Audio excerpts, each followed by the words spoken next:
40 दिनों तक Israel, America और ईरान के दरमियान जंग चली, लेकिन इन 40 दिनों के बाद जंगबंदी हो गई। और जंगबंदी के बीच जो सबसे बड़ी खबर अब आ रही है वो ये है कि सऊदी अरब और ईरान के दरमियान 40 दिनों की जंग के बाद अब बातचीत दरअसल पटरी पर लौट रही है। जी हां, और अब यह कहा जा रहा है कि ईरान के साथ इस पूरी लड़ाई में सऊदी अरब खड़ा होगा। दरअसल मशरिक़ वुस्ता में जंग शुरू होने के बाद सऊदी अरब और ईरान के माबैन पहला राब्ता हुआ है। जी हां, सऊदी अरब की सरकार और ईरान के दरमियान जब से 28 फरवरी से जंग शुरू हुई थी उसके बाद से अब जाकर पहली बार बातचीत हुई है। खुद सऊदी वजारत खारजा के एक बयान के मुताबिक सऊदी वजीर खारजा शहजादा फैसल बिन फरहान को अपने ईरानी हममंसब अब्बास इराक्ची की टेलीफोन कॉल मौसूल हुई है और टेलीफोनिक राब्ते में खित्ते में कशीदगी कम करने के तरीकों पर तबादला ख्याल किया गया है ताकि खित्ते में सलामती और इस्तेहकाम एक तरह से वापस लौट सके।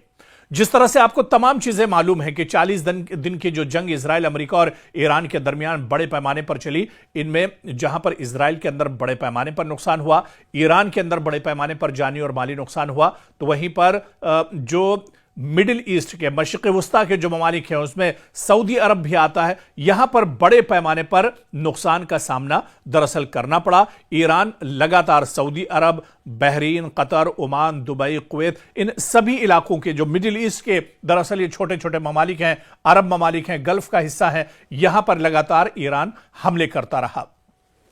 लेकिन 28 फरवरी को मशरिक़ वुस्ता में जंग शुरू होने के बाद फरीकैन के माबैन अब पहला राबता हुआ है। सऊदी अरब और ईरान के बीच में अब पहला दरअसल राबता हुआ है और यहां के वजीर खारजा ने आपस में फोन पर बातचीत की है। दरअसल सऊदी अरब और ईरान के ताल्लुकात हमेशा एक जैसे नहीं रहे।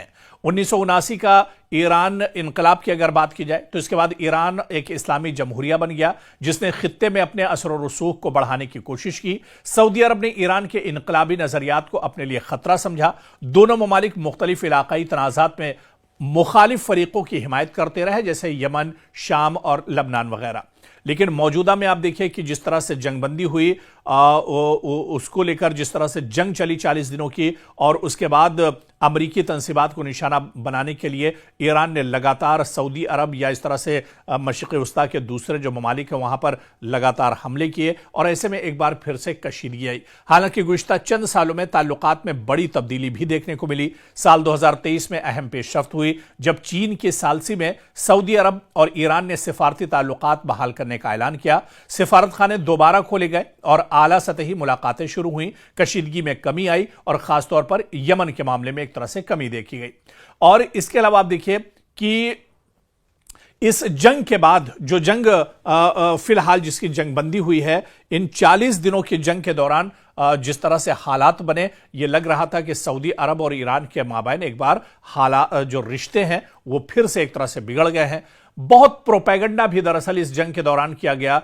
शिया सुन्नी आपस में लड़ाने की कोशिश की गई, ईरान और सऊदी अरब को एक दूसरे के सामने खड़ा करने की कोशिश की गई और इस तरह के बहुत से प्रोपेगेंडे एक तरह से आजमाए गए। लेकिन यह अच्छी खबर है कि इस बीच जब जंगबंदी चल रही है तो ईरान और सऊदी हुकूमत ने अब एक दूसरे के करीब आते हुए दिख रहे हैं। ये मशरिक़ वुस्ता के लिए बहुत अहम है, सऊदी अरब के लिए बहुत अहम है, ईरान को भी इससे एक बड़ी मजबूती मिलेगी। और माहिरीन ये मानकर चल रहे हैं कि अगर ये मजबूती आती है तो इससे मशरिक़ वुस्ता में इजराइल और अमेरिका को बहुत बड़ा झटका एक तरह से लग सकता है। लेकिन दरअसल ये बातचीत की शुरुआत है। ये बातचीत कहां पर जाकर थमती है, कितनी मजबूत दोस्ती होती है, या फिर से जिस तरह से दोनों मुल्क पटरी पर लौट रहे हैं, ताल्लुकात और रिश्ते पटरी पर लौट रहे हैं, ये कहां तक चीजें चलेंगी, कितने रिश्ते हमवार होंगे, ये देखना भी आने वाले दिनों में अहम होगा।